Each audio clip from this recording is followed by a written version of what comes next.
अस्सलाम वालेकुम स्टूडेंट्स, मैं हूं आपका फिजिक्स टीचर कमर मोहम्मद नबील और आप इस वक्त हैं नबील्स ऑर्बिट में। तो चलिए स्टार्ट करते हैं आज का टॉपिक।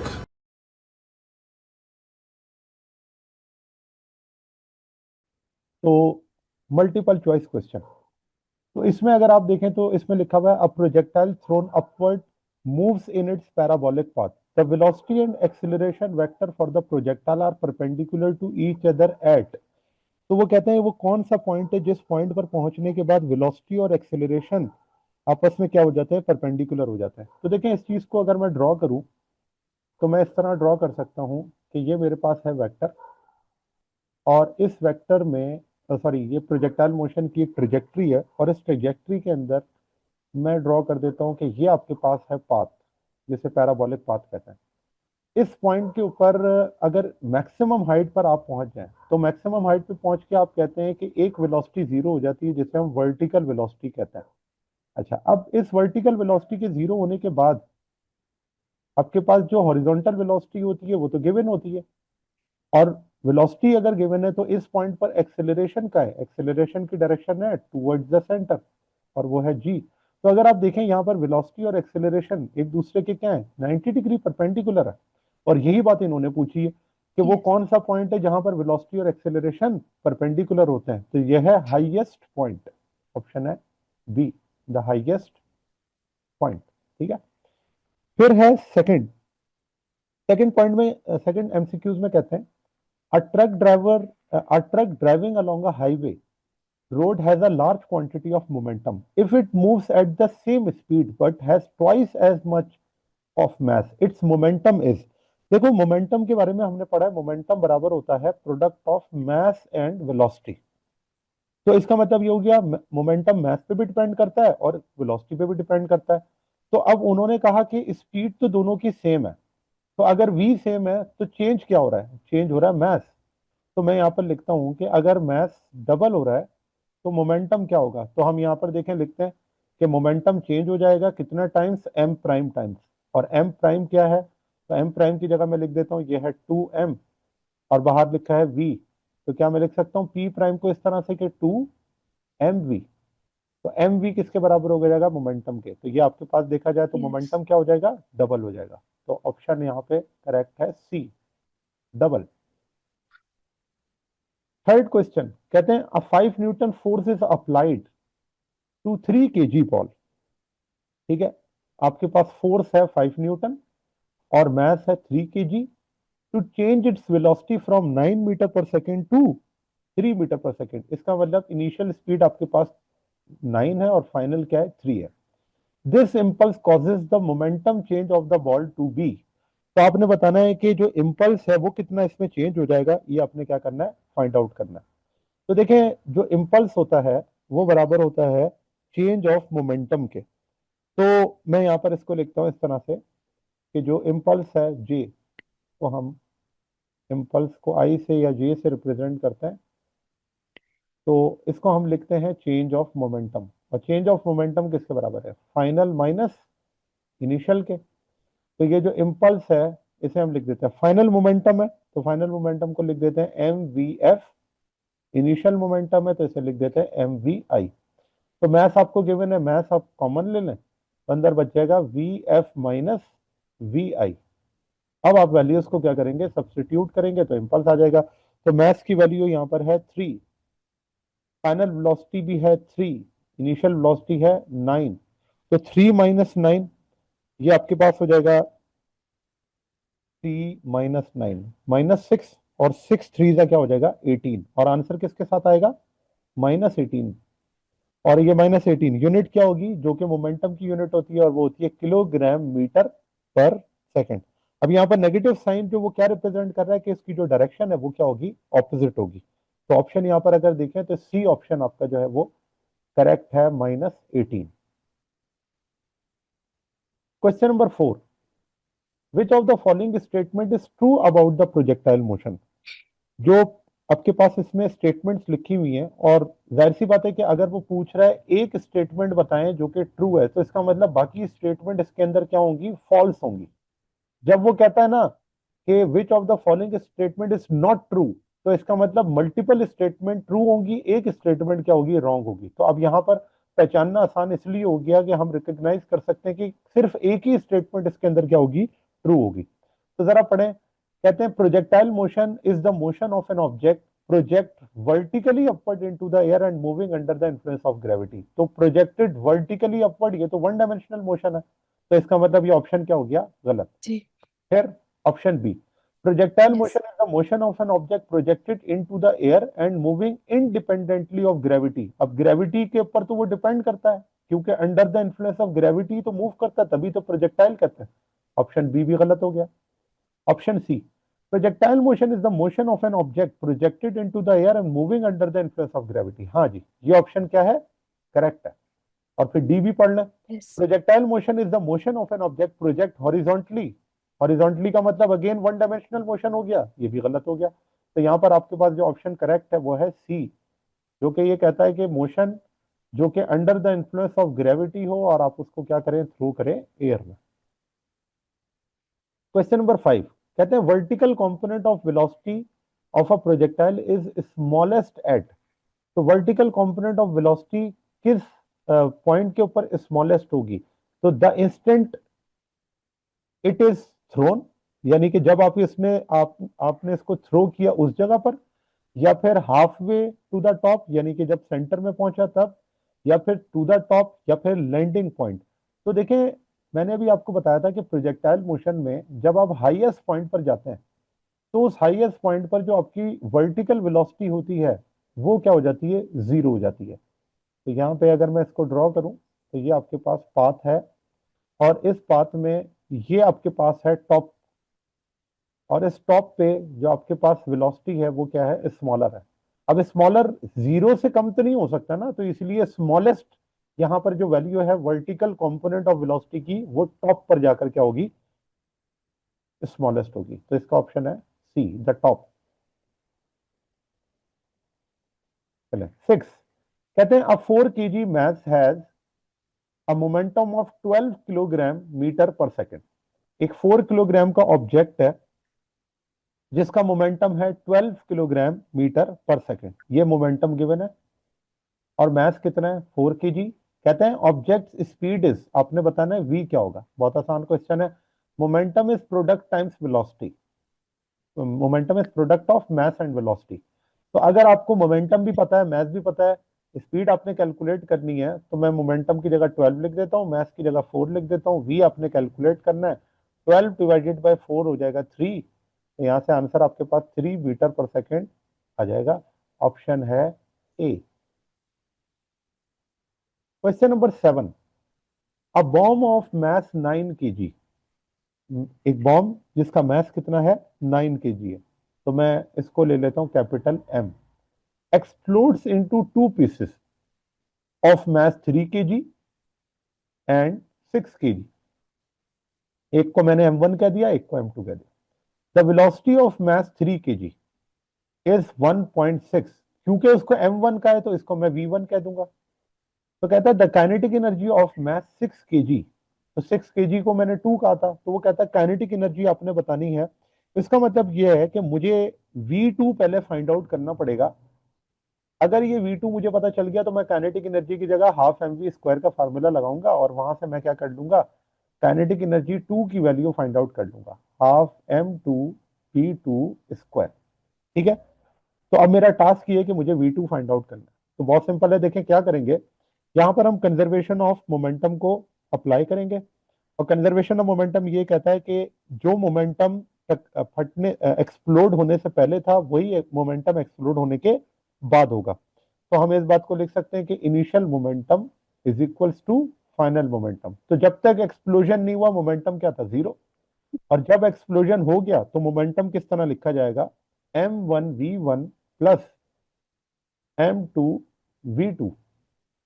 अब मैं क्या करता हूं, इसको सॉल्व कर लेता हूं और यहां से v2 की वैल्यू को क्या कर लूंगा, फाइंड आउट। तो देखें m1 की वैल्यू क्या है, m1 की वैल्यू है 3, v1 की वैल्यू क्या है, तो v1 है 1.6, m2 की वैल्यू क्या है, वो है 6, और v2 क्या है, हमने फाइंड आउट करना है। ठीक है, तो 3 को 1.6 से मल्टीप्लाई करेंगे तो आपके पास आंसर आ जाएगा कितना, 48 या 4.8। ये आ जाएगा 4.8 प्लस 6v2। 4.8 दूसरी तरफ जाके क्या हो जाएगा, माइनस, तो ये हो गया माइनस 4.8, और इसको डिवाइड कर दें किससे, 6 से। तो अब यहां पर अगर आप देखें तो V2 की वैल्यू क्या आ जाएगी, -0.8। -0.8, और यहाँ पर नेगेटिव साइन ये शो कर रहा है कि जब वो एक्सप्लोड करेंगे तो दोनों ऑपोजिट डायरेक्शन में मूव करेंगे। इसका मतलब V2 नेगेटिव डायरेक्शन में जाएगा और V1 पॉजिटिव डायरेक्शन में जाएगा। अब देखें V2 आपको आ गया, तो V2 अब जब आ गया तो आप क्या यस। कर सकते हैं, काइनेटिक एनर्जी फाइंड आउट कर सकते हैं। तो काइनेटिक एनर्जी बराबर है हाफ m V2 स्क्वायर के, तो यहाँ पे आपके पास आ जाएगा हाफ m की जगह पर आपने क्या पुट कर देना, मैस टू की वैल्यू है 6, और V2 यहाँ पर है 0.8। माइनस भी अगर पुट कर देंगे कोई नहीं फर्क पड़ता, क्योंकि माइनस का स्क्वायर प्लस हो जाता है। अब जरा सॉल्व करके बताएंगे यहाँ ओके। से काइनेटिक एनर्जी क्या आ गई, 1.92। बिल्कुल 1.92, और ये यूनिट है जूल्स। तो अगर आप देखें तो यहाँ पर ऑप्शन आपके पास है 1.92 जूल्स। क्वेश्चन नंबर 8 कहते हैं what is the force experienced by a projectile after the initial force that launch it into the air in the absence of air resistance। तो जब आपने प्रोजेक्टाइल को लॉन्च कर दिया तो अब कौन सी फोर्स वो प्रोजेक्टाइल एक्सपीरियंस कर रहा होगा एयर में, अगर एयर रेजिस्टेंस मौजूद नहीं है। क्योंकि हम एयर रेजिस्टेंस को इग्नोर कर देते हैं ना, वो तो हम पढ़ते ही नहीं है। तो इसका मतलब सिर्फ फोर्स बचती कौन सी है, ग्रेविटेशनल फोर्स। इसी फोर्स की वजह से यस। तो हम कहते हैं कि वर्टिकल मोशन एक्सेलरेटेड होता है, ठीक है ना। 9 क्वेश्चन कहते हैं if a projectile is launch on level ground what launch angle maximize the range of projectile. तो अगर आप प्रोजेक्टाइल को लॉन्च करें लेवल ग्राउंड पे तो कौन सा एंगल जो है वो आपको रेंज मैक्सिमम देगा, तो वो एंगल है 45 डिग्री का। बाकी आप ये भी जानते हैं कि जितने हमारे पास कॉम्प्लीमेंट्री एंगल्स होते हैं उन कॉम्प्लीमेंट्री एंगल्स के ऊपर लेंथ जो आपकी रेंज होती है वो इक्वल आती है। तो कॉम्प्लीमेंट्री एंगल्स ऐसे एंगल्स हैं जिनका सम क्या होता है 90। तो θ1 प्लस θ2 अगर 90 है तो इस θ1 और θ2 पर रेंज क्या आएगी, इक्वल आएगी। R1 इक्वल होगा किसके, R2 के। तो लेट से θ1 प्लस θ2, अगर मैं 30 डिग्री पर और 60 डिग्री पे रेंज निकालूं तो उसका आंसर आपके पास क्या आएगा, हमेशा सेम आएगा। इसी तरह 45 डिग्री और 45 डिग्री, जाहिर सी बात है दोनों एंगल सेम है, तो आंसर क्या आना चाहिए, सेम आना चाहिए। तो कोई से भी दो एंगल्स ले लें 50 प्लस 40, तो इन दोनों पर जब आप रेंज निकालेंगे तो रेंज का आंसर सेम आएगा, क्योंकि ये क्या है, कॉम्प्लीमेंट्री एंगल्स है। तो ये आपके पास ऑप्शन है क्वेश्चन नंबर 9 का 45 डिग्री। क्लियर है, यस। शॉर्ट क्वेश्चन डिस्कस करते हैं इसके। शॉर्ट रिस्पॉन्स क्वेश्चन में सबसे पहला क्वेश्चन है what are the condition for using equations of motion. Equation of motion हम सिर्फ वहां पे यूज कर सकते हैं जहां पर एक्सेलरेशन क्या होता है, कांस्टेंट होता है। अब जरा सोचें एक्सेलरेशन कहाँ कहाँ कांस्टेंट होता है। तो हमने प्रोजेक्टाइल मोशन पढ़ा, प्रोजेक्टाइल मोशन में अभी हम यही पढ़कर आ रहे हैं ना कि एक्सेलरेशन की वैल्यू कांस्टेंट होती है और वो होती है 9.8। तो एक्सेलरेट प्रोजेक्टाइल मोशन में हम इक्वेशन ऑफ मोशन को यूज कर सकते हैं, क्योंकि वहां पर आपके पास जो एक्सेलरेशन होता है वो 9.8 होता है, that is constant in magnitude. और इसी तरह आप एक्सेलरेशन को या इक्वेशन ऑफ मोशन है वो यूज कर सकते हैं। जैसे हम एक्सेलरेटेड मोशंस की बात करते हैं, जितने भी एक्सेलरेटेड मोशन अंडर ग्रेविटी, तो उस मोशन अंडर ग्रेविटी में भी आपके पास जो वैल्यू होती है एक्सेलरेशन की वो सेम होती है और वो 9.8 होती है। तो वहां पर भी आप इक्वेशन ऑफ मोशन यूज करते हैं, मोशन अंडर ग्रेविटी, ठीक है ना। लेकिन जब हम बात करते हैं इस सिंपल हार्मोनिक मोशन में, तो सिंपल हार्मोनिक मोशन में क्योंकि एक्सेलरेशन डिस्प्लेसमेंट के डायरेक्टली प्रोपोर्शनल होता है, तो इसका मतलब एक्सेलरेशन वेरिएबल होता है, वहां पर आप इक्वेशन ऑफ मोशन को यूज नहीं कर सकते, ठीक है। तो ये आपके पास है कि प्रोजेक्टाइल मोशन या मोशन अंडर ग्रेविटी में आप क्या कर सकते हैं, इसको यूज, क्योंकि एक्सेलरेशन कांस्टेंट है। दूसरा पॉइंट इसके अंदर ये है कि इसकी कंडीशन ये है कि जो आपके पास मैग्नीट्यूड होता है of vector such as displacement, velocity and acceleration, are considered. इसके अंदर जो हम वेक्टर्स के मैग्नीट्यूड होते हैं उनको क्या करते हैं, कंसीडर करते हैं। हम इसकी जो डायरेक्शन है, क्योंकि वो डायरेक्शन तो आपके पास इनिशियल वेलोसिटी की रिस्पेक्ट से ही लेते हैं, जैसे अगले पॉइंट में लिखा हुआ है कि direction of initial velocity and all the quantities which are in the direction of initial velocity are taken as positive. यानी कि जो डायरेक्शन आपके पास इनिशियल वेलोसिटी की होगी उसी डायरेक्शन में आपने क्या लेना है, एक्सेलरेशन, फोर्स और बाकी डिस्प्लेसमेंट, ये सब आपने क्या लेना है, पॉजिटिव लेना है। लेकिन अगर इनिशियल वेलोसिटी के ऑपोजिट कोई डायरेक्शन होगी तो उसको हम क्या लेंगे, नेगेटिव लेंगे। और फिर लास्ट पॉइंट है कि these equation are use to calculate magnitude of displacement, velocity, time and acceleration. तो आप जानते हैं कि इक्वेशन ऑफ मोशन में जो डिस्क्रिप्शन ऑफ मोशन है वो एक्चुअली यही 6 आपके पास क्वांटिटीज थी जो कि हमने इस चैप्टर के शुरू में डिस्कस की थी। क्वेश्चन नंबर 2 कहते हैं you throw a small ball vertically up in the air, how are the velocity and acceleration of the ball oriented with respect to one and other when ball is going upward, when the ball is coming downward. अच्छा, अब ये कहते हैं कि एक ball को आपने throw किया अपवर्ड। देखिए मैंने आपको बताया है कि जब बॉल को थ्रो करें तो इसका मतलब इनिशियल वेलोसिटी आपके पास नॉन जीरो है, और जब आप बॉल को ड्रॉप करें तो इसका मतलब जो इनिशियल वेलोसिटी है वो क्या है, जीरो है। तो अपवर्ड मोशन में अगर मैं इसको ड्रॉ करूं कि मेरे पास एक बॉल है और उस बॉल को मैंने थ्रो किया है अपवर्ड, ये है थ्रो का केस। तो जब ये बॉल अपवर्ड जा रही होगी तो आप जानते हैं कि अपवर्ड जाते हुए भी इसका जो एक्सेलरेशन है ड्यू टू ग्रेविटी वो डाउनवर्ड होगा, ठीक है। और जब ये बॉल मूव करके नीचे आ रही होगी तब भी इस बॉडी का मोशन जिस डायरेक्शन में है, एक्सेलरेशन की डायरेक्शन अभी भी क्या होगी, सेम होगी।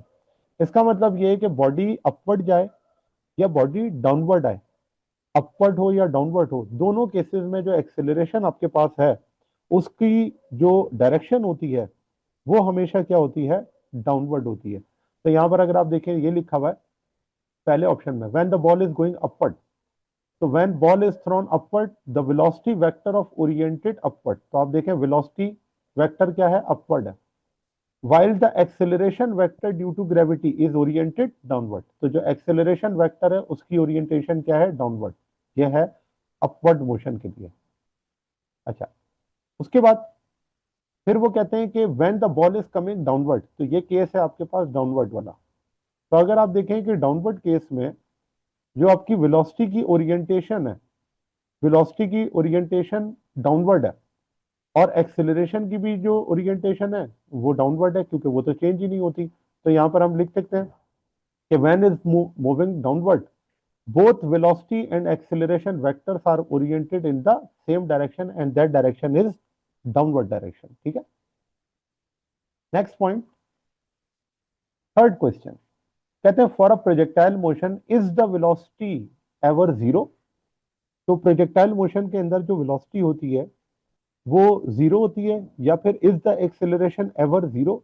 एवर जीरो का मतलब यही है कि पूरे प्रोजेक्टाइल मोशन की बात कर रहे हैं कि क्या कहीं पर आपके पास वेलोसिटी जीरो हो सकती है या कहीं पर एक्सेलरेशन जीरो हो सकता है। तो देखें ये दोनों बातें क्या हैं, चाहे हॉरिजॉन्टल प्रोजेक्टाइल मोशन हो या ऑब्लिक हो, दोनों के लिए ये पॉसिबल नहीं है, ठीक है। तो हम यहाँ पर यही बात कहते हैं कि in projectile motion both velocity and acceleration can never be zero during the flight of oblique projectile motion। अच्छा, और उसकी वजह क्या है कि जब हम वेलोसिटी की बात करते हैं तो हम कहते हैं वेलोसिटी मिनिमम हो सकती है कहां पर, एक्सट्रीम पॉइंट पर, लेकिन वेलोसिटी जीरो नहीं हो सकती जहां पर हम टॉप ऑफ द इसके प्रोजेक्टाइल की बात करते हैं जिसको हम हाईएस्ट पॉइंट कहते हैं।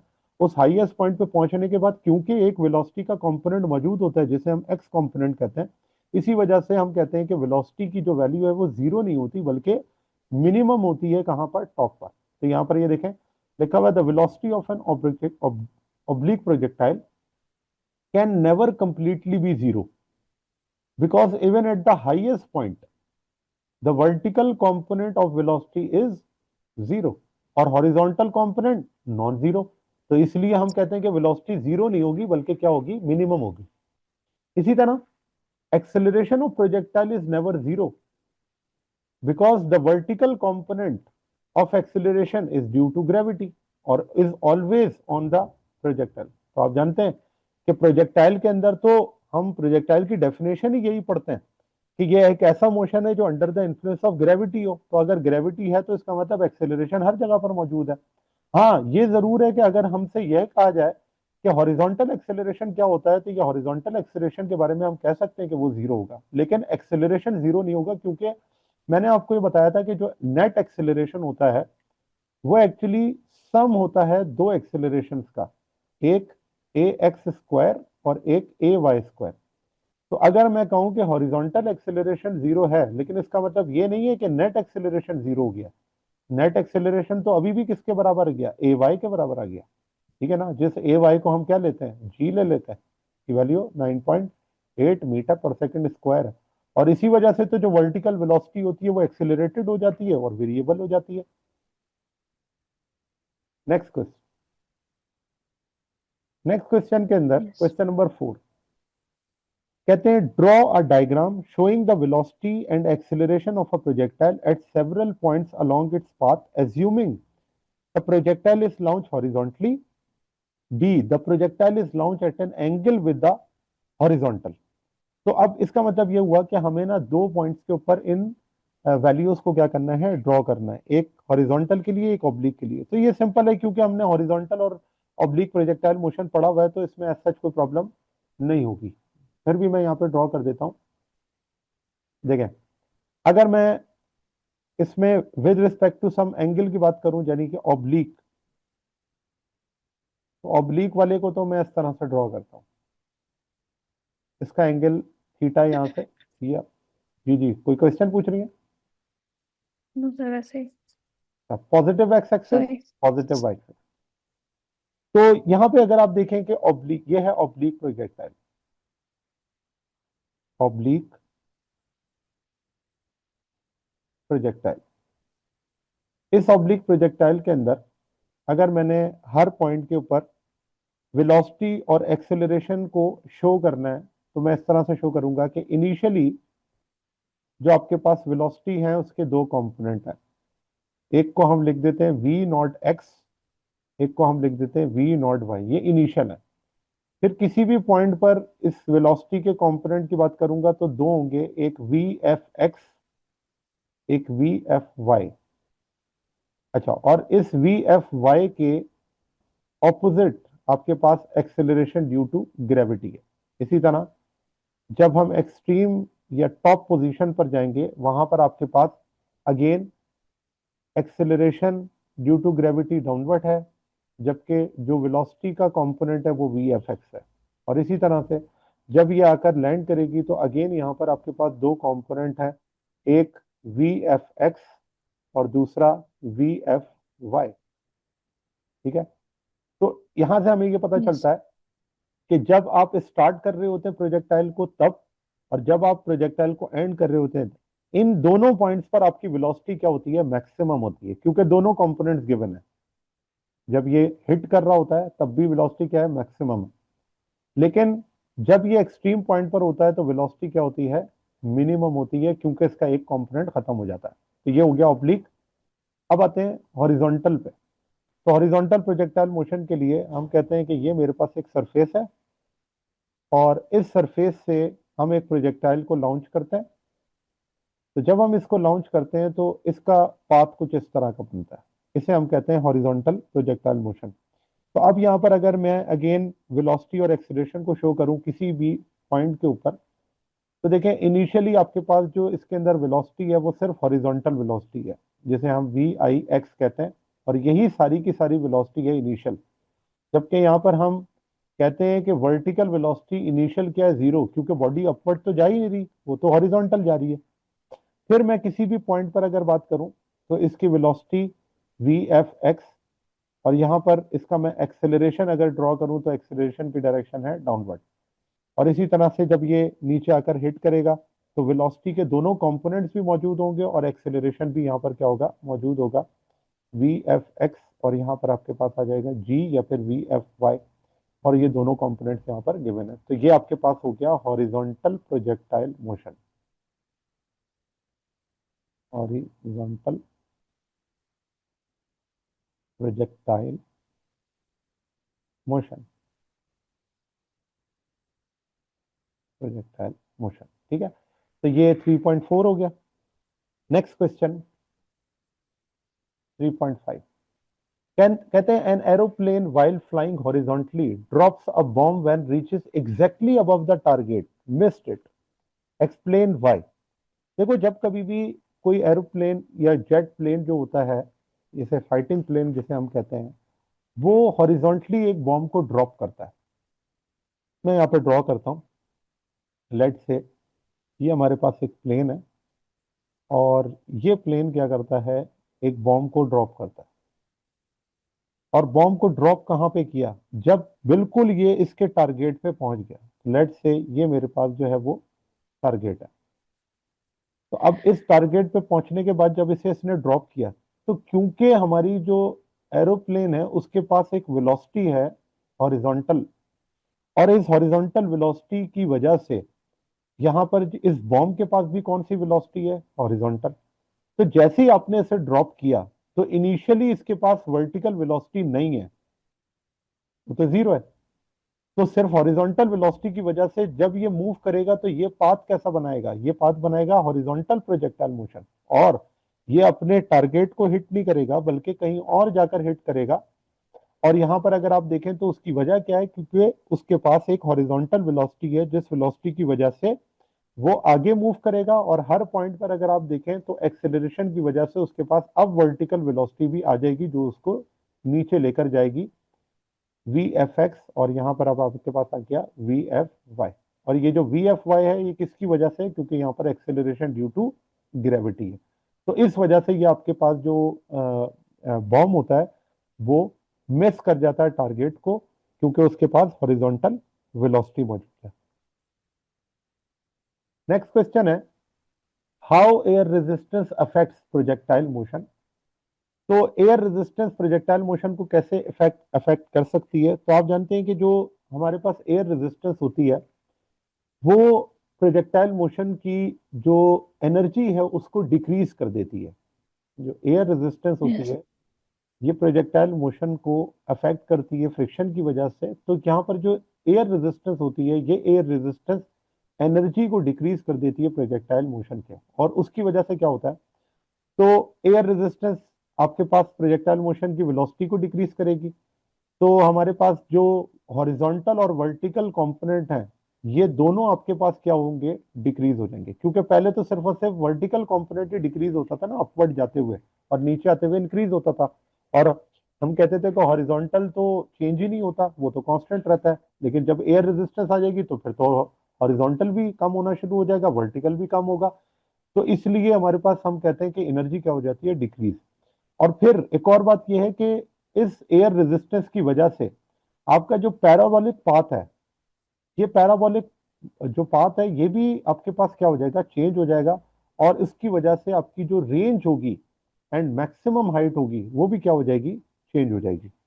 जैसे क्रिकेट खेलते हैं ना, तो क्रिकेट खेलते हुए अगर एयर रेजिस्टेंस बहुत ज्यादा हो तो फिर जिस डायरेक्शन में एयर रेजिस्टेंस हो वहां पर शॉट लगाना मुश्किल होता है, क्योंकि वो क्या करती है, अपोज कर रही होती है Yes. उस बॉल को। तो प्रोजेक्टाइल मोशन क्या हो जाता है, खराब हो जाता है। क्योंकि आप इनिशियल स्पीड बताएंगे, आप उसके अंदर बताएंगे कि एंगल कितना था, लेकिन जब आप रेंज कैलकुलेट करेंगे तो आंसर वो नहीं आएगा जो कि आंसर होगा, क्योंकि एयर रेजिस्टेंस मौजूद है। तो ये हम कह सकते हैं hence air resistance can significantly alter the trajectory of the motion. ये डायग्राम आपकी बुक के अंदर मौजूद है।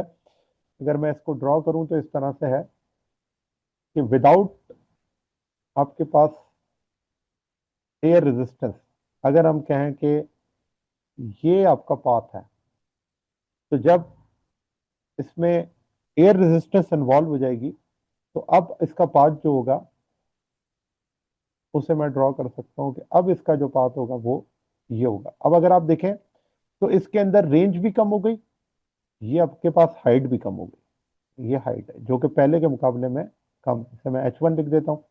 और ये जो आपके पास रेंज है वो भी इसके अंदर क्या हो गई, कम, इसे मैं लिख देता हूं, यह है R1। ठीक है, तो इधर अगर हम लिखें तो ये Yes. है कि ये आपके पास है absence of air resistance, absence of air resistance. और ये वाली जो है ये है presence of air resistance, presence of air resistance. अच्छा जी। उसके बाद question number 7, why do a slow moving loaded truck and speeding rifle bullet each have a large momentum. तो देखें, अब दो डिफरेंट आपके पास इन्होंने सिनेरियोस को पूछा गया। Slow moving loaded truck, loaded truck का मतलब यह है कि मास क्या है, ज्यादा है, ठीक है ना। स्लो मूविंग जरूर है, स्पीड कम है। जबकि स्पीडिंग राइफल बुलेट, तो इसका मतलब यहां पर मास कम है लेकिन स्पीड क्या है, ज्यादा है। इसका मतलब यह हुआ कि जब हम बात कर रहे हैं मूविंग लोडेड ट्रक की, तो वहां पर आपके पास जो मोमेंटम है वो किसकी वजह से ज्यादा है, क्योंकि मास ज्यादा है। जबकि स्पीडिंग राइफल बुलेट के अंदर जो मोमेंटम ज्यादा है वो किसकी वजह से ज्यादा है, स्पीड की वजह से। जैसा कि हम जानते हैं कि जो मोमेंटम होता है वो मास टाइम वेलोसिटी है। तो हम अगर एक वक्त में ये कहें कि स्पीड आपके पास जो है वो कांस्टेंट है, कांस्टेंट मैं इसलिए ले रहा हूं क्योंकि रिलेशन हमारे पास बन जाएगा, तो हम कहेंगे कि मोमेंटम डायरेक्टली प्रोपोर्शनल है किसके, मास के। इसका मतलब ये हुआ कि जैसे जैसे आपका मास बढ़ेगा मोमेंटम भी क्या होगा, बढ़ेगा, एक कांस्टेंट वेलोसिटी। और दूसरे में अगर मैं कहूं कि मास कांस्टेंट है, तो इस कांस्टेंट मास पे हम लिख सकते हैं कि जो मोमेंटम होगा वो डायरेक्टली प्रोपोर्शनल होगा वेलोसिटी के। तो जहां वेलोसिटी ज्यादा होगी वहां मोमेंटम भी क्या होगा, ज्यादा होगा, ठीक है। तो अब इस केस के अंदर उन्होंने यही कहा है कि जब हम कहते हैं कि both a slow moving loaded truck and speeding rifle bullet can have large momentum, तो उसमें डिफरेंट रीजंस हैं कि जब slow moving loaded truck have large mass, even its velocity is relatively slow, so the large mass contributes significantly its momentum. And on the case of speeding rifle bullet, a rifle bullet has a very high velocity. So although its mass is very small compared to the truck, the high velocity greatly increases the momentum. ठीक है, तो ये चीज इसके अंदर क्या हुई है, डिफाइन हुई। Yes. क्वेश्चन नंबर 8 में कहता है what is the difference between elastic and inelastic collision. तो ये चीज हमने इलास्टिक कोलिजन के अंदर वैसे हमने डेरिवेशन की थी, इस चीज को देख लेते हैं। देखिए इलास्टिक कोलिजन क्या होता है, ऐसा कोलिजन है जिसके अंदर काइनेटिक एनर्जी और मोमेंटम दोनों क्या होते हैं, कंजर्व्ड होता है। जबकि इनइलास्टिक कोलिजन के अंदर मोमेंटम तो कंजर्व्ड होता है लेकिन काइनेटिक एनर्जी इसके अंदर कंजर्व नहीं होती। फिर इलास्टिक कोलिजन में जैसा कि हमने कहा no change in kinetic energy, जबकि इलास्टिक कोलिजन में अगर और इन इलास्टिक कोलिजन में अगर काइनेटिक एनर्जी कंजर्व नहीं है तो कहां गई, तो वो काइनेटिक एनर्जी कन्वर्ट हो जाती है अदर फॉर्म्स ऑफ एनर्जी में। और वो अदर फॉर्म्स क्या है, हीट, साउंड, डिफॉर्मेशन। आपने एक बॉल को ड्रॉप किया, बॉल जमीन पर आकर जब गिरेगी तो जाहिर सी बात है साउंड प्रोड्यूस करेगी, और उस साउंड के प्रोडक्शन की वजह से जो काइनेटिक एनर्जी होगी वो क्या होगी, रिड्यूस हो जाएगी। इसी तरह इसके अंदर कोई परमानेंट डिफॉर्मेशन नहीं आता। बॉल में जब इलास्टिक कोलिजन की बात हो रही होती है और ऑब्जेक्ट जो होते हैं वो रीबाउंड करते हैं परफेक्टली, जबकि इन इलास्टिक कोलिजन में हम कहते हैं कि परमानेंट डिफॉर्मेशन अकर होता है और ऑब्जेक्ट में स्टिक टुगेदर और चेंज द शेप। तो in elastic collision real life में एक्चुअली इसी तरह से होता है। हम तो आइडियली ये कहते हैं इलास्टिक कोलिजन में कि कोई डिफॉर्मेशन नहीं है, ऑब्जेक्ट रीबाउंड करेगा इलास्टिकली। फिर इसी तरह से नो परमानेंट डिफॉर्मेशन, ये पॉइंट रिपीटेड है। और उसके बाद परमानेंट डिफॉर्म, ये वाला पॉइंट रिपीट हो गया। अच्छा, in ideal case no production of heat and sound. तो क्योंकि मैंने अभी आपको बताया कि जो इलास्टिक कोलिजन है वो आइडियल है, तो इसके अंदर कोई हीट और जो आपके पास साउंड है वो प्रोड्यूस नहीं होता। जबकि यहाँ पर हम कहते हैं कि इसमें हीट भी प्रोड्यूस होती है, साउंड भी प्रोड्यूस होता है और अदर फॉर्म्स ऑफ एनर्जी भी, यानी कि वर्क डन अगेंस्ट जो ग्रेविटी सॉरी फ्रिक्शन है वो भी इन्वॉल्व होगा, एटसेट्रा एटसेट्रा। इलास्टिक कोलिजन की एग्जांपल क्या है, बिलियर्ड बॉल, वो जो स्नूकर की बॉल्स होती हैं उनका कोलिजन आपके पास जो होता है उसे हम इलास्टिक कोलिजन के तौर पे पढ़ते हैं। और परफेक्टली इलास्टिक रबर बॉल्स, वो जो रबर बॉल्स आती हैं उनको भी हम इलास्टिक कोलिजन के तौर पे एग्जाम्पल के तौर पे पढ़ सकते हैं। जबकि इन इलास्टिक कोलिजन की एग्जांपल क्या है कि कार जाके क्रैश करती है, या क्ले बॉल्स जो कि अगर जमीन पे जाकर गिरे तो स्टिक कर जाती हैं, उस कोलिजन को हम क्या कहते हैं, इन इलास्टिक। और यहाँ पर इलास्टिक कोलिजन में हम कहते हैं वेलोसिटीज एक्सचेंज होती हैं। जब हमने पढ़ा था ना कि जब मैसेज सेम होते हैं, तो मैसेज अगर सेम हो और ये कोलाइड करें तो वेलोसिटीज क्या हो जाती है, एक्सचेंज हो जाती है। जबकि यहाँ पर हम कहते हैं इनइलास्टिक कोलिजन में कि तो ऑब्जेक्ट्स में have reduce velocities after the collision, क्योंकि वो काइनेटिक एनर्जी को कंजर्व नहीं रख रही होती। 3.9 कहते हैं an object that has a small mass and an object that has a large mass have the same momentum. Which object has the largest kinetic energy? अब देखिए ये कहते हैं कि एक ऑब्जेक्ट है has a small mass and an object has a large मास। एक का मास ज्यादा है, एक का मास कम है। तो मैं कह देता हूँ ये है स्मॉल m और ये है कैपिटल M। कहते हैं हैव द सेम मोमेंटम, और दोनों का मोमेंटम क्या है, सेम है। तो मैं कह देता हूँ, चले इसको हम नंबर से रिप्रेजेंट कर देते हैं कि इसको कह देता हूँ m1 और इसको हम कह देते हैं ये है m2। तो एम मोमेंटम ऑफ वन और मोमेंटम ऑफ टू आपस में क्या है, सेम है। कहते हैं which has the largest kinetic energy. देखिए मोमेंटम का काइनेटिक एनर्जी के साथ क्या रिलेशन होता है, तो हम इस तरह से लिखते हैं कि जो काइनेटिक एनर्जी होती है वो बराबर होती है हाफ एम वी स्क्वायर के। ठीक है, तो अगर मैं इस इक्वेशन के अंदर मैथ को मल्टीप्लाई और डिवाइड कर दूं तो ये आ जाएगा M square V square divided by M.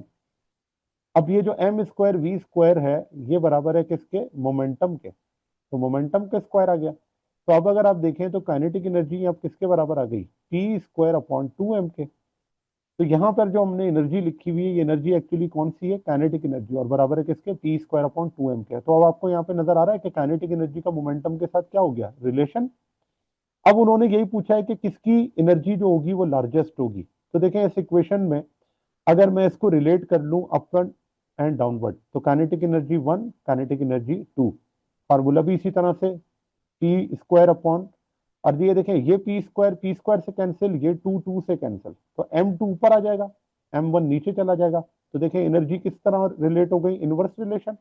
और ये इनवर्स रिलेशन आपको ये शो कर रहा है कि जिसका मास कम होगा उसकी एनर्जी क्या होगी, ज्यादा होगी। विच Yes. Object has largest kinetic energy. तो यहाँ पर यही आंसर हमने लिखा हुआ है कि kinetic energy of body is inversely proportional to mass if momentum is constant. So smaller mass has greater kinetic energy and greater mass has smaller kinetic energy if both have equal momentum. Clear है यहाँ तक बात? तो देखिए इसके अंदर इन्होंने question पूछा हुआ है can object in a system have momentum while the momentum of the system is zero. कहते हैं अगर किसी ऑब्जेक्ट के पास मोमेंटम है और अगर उसके सिस्टम के पास, क्या ये पॉसिबल है कि उसके पूरे सिस्टम के पास मोमेंटम ना हो। तो देखिए ये पॉसिबल है कि किसी भी सिस्टम की जब हम बात करते हैं तो सिस्टम एक्चुअली होता क्या है, ये होता है कलेक्शन ऑफ एटम्स और मॉलिक्यूल्स। ठीक है ना, लेट से मैं अगर एक गैस की बात करता हूँ तो उस गैस के अंदर बहुत सारे आपके पास पार्टिकल्स मौजूद हैं। लेट से ये मेरे पास एक कंटेनर है और इस कंटेनर के अंदर गैस के मॉलिक्यूल्स हैं और वो मॉलिक्यूल्स क्या कर रहे हैं, रैंडम मोशन परफॉर्म कर रहे हैं। तो अब अगर मैं ये कहूँ कि ये दो पार्टिकल्स हैं और ये दोनों एक दूसरे की तरफ मूव कर कर आ रहे हैं, तो आप जानते हैं कि दोनों का मोमेंटम क्या है, अवेलेबल है इंडिविजुअली। ठीक है, लेकिन अगर मैं इन दोनों के मोमेंटम को सम करूंगा तो क्योंकि दोनों की डायरेक्शन क्या है, ऑपोजिट है, तो इनका जब नेट निकाला जाएगा तो वो क्या हो जाएगा, जीरो हो जाएगा। इसी तरह से अगर मैं इन दो की बात कर रहा हूँ, इसके अलावा और भी आपके पास पार्टिकल्स हों और उन सब का नेट निकाला जाए कि वो नेट मोमेंटम क्या होगा, तो वो नेट मोमेंटम जीरो हो सकता है अगर इनकी रैंडम मोशन इस तरह से हो कि एक दूसरे को ऑपोजिट डायरेक्शन के अंदर मूव कर रहे हो, तो हम कहेंगे कि वहां पर इसका मोमेंटम पूरे सिस्टम का क्या है, जीरो। लेकिन इंडिविजुअल पार्टिकल का तो मोमेंटम है ना। तो यहाँ पर यही बात लिखी हुई है कि the individual particle in a system can have momentum while the momentum of the system, system के अंदर वो सारे पार्टिकल आ जाते हैं, उसका क्या होगा, जीरो होगा।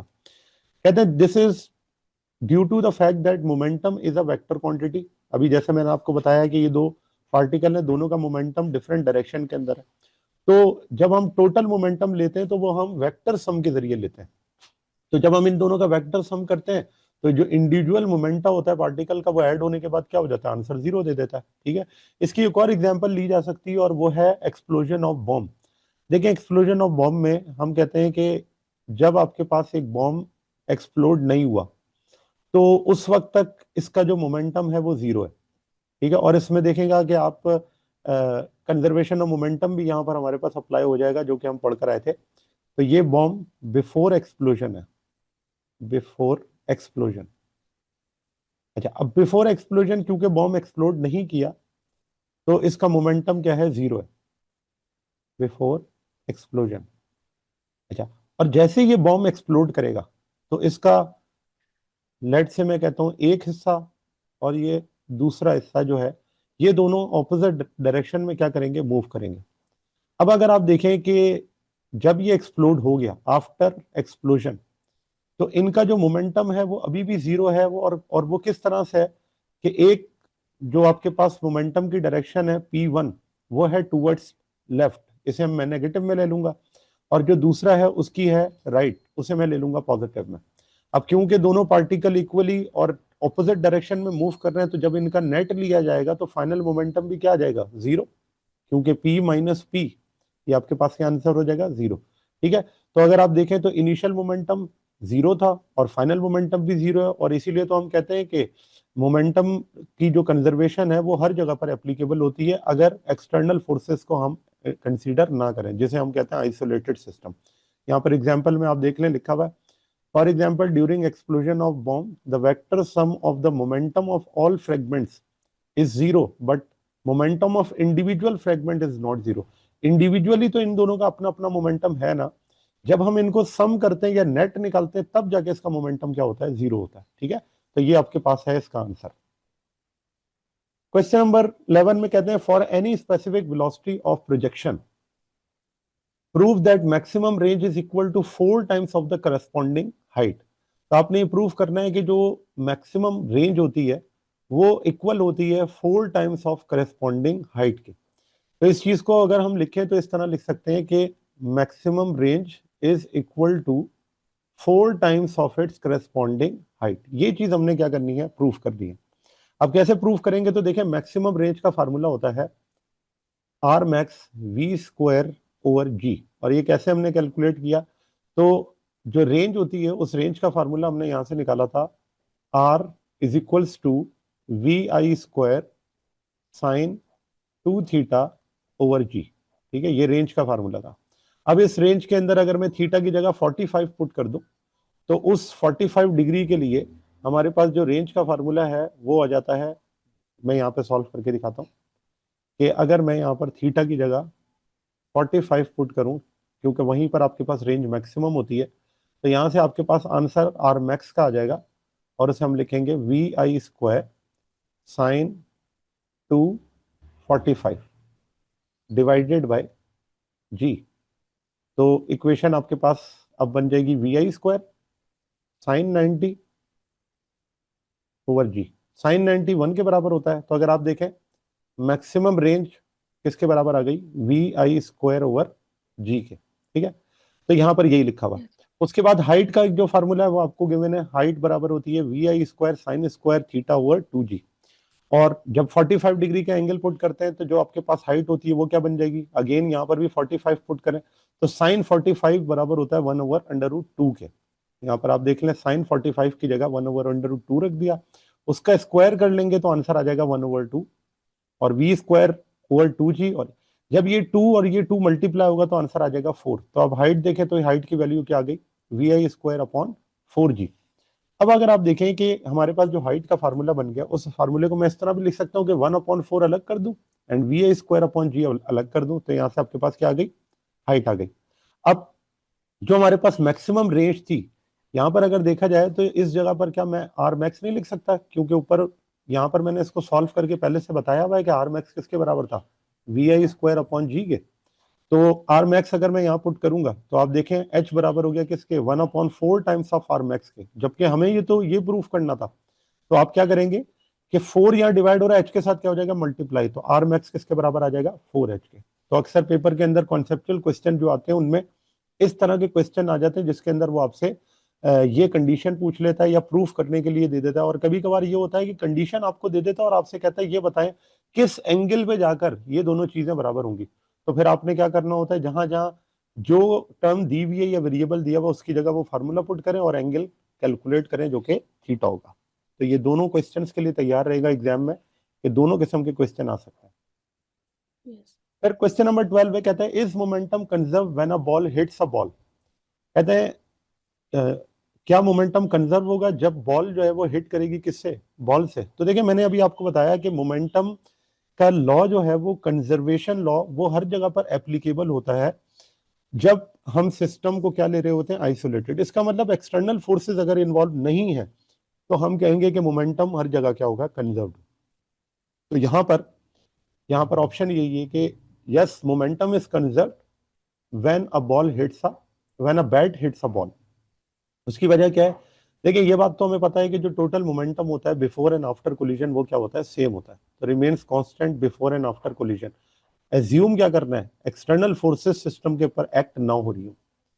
तो अब यहां पर क्या होगा कि जब बैट हिट करेगा बॉल को तो वो ट्रांसफर करेगा मोमेंटम बॉल को, और इस ट्रांसफर ऑफ मोमेंटम की वजह से बॉल मूव करके उस बैट से क्या होगी, दूर जाएगी। किसके साथ, हायर वेलोसिटी के साथ। जबकि बैट की जो वेलोसिटी होगी वो क्या हो जाएगी, स्लो डाउन। जब आपने बैट को जोर से बॉल्स को हिट किया तो इसका मतलब पहले तो बैट के पास बहुत ज्यादा वेलोसिटी थी ना, लेकिन जब बैट ने बॉल को हिट कर दिया तो सारा मोमेंटम शिफ्ट कर दिया किसमें, बॉल में। अब बॉल मूव कर रही है लेकिन बैट क्या हो गया, स्लो डाउन हो गया। तो अगर देखा जाए तो यहाँ पर एक्सचेंज ऑफ वेलोसिटीज है, और एक्सचेंज ऑफ वेलोसिटी का केस हमने पढ़ा हुआ है। तो यहाँ पर अगर आप देखें तो total momentum of the bat and ball system remains the same despite change in individual velocities. ठीक है, तो एक चीज आपके पास चेंज हो जाएगी लेकिन टोटल जो मोमेंटम होगा सिस्टम का वो क्या रहेगा, कंजर्व्ड रहेगा। क्लियर है। तो ये आप जी स्टूडेंट्स, तो ये था आज का हमारा टॉपिक। उम्मीद है आपको ये टॉपिक समझ आया होगा। अगर आप नबील्स ऑर्बिट में रहना चाहते हैं तो सब्सक्राइब करें और नई आने वाली वीडियोस के लिए बेल आइकन प्रेस करें। Thank you very much. अल्लाह हाफिज़।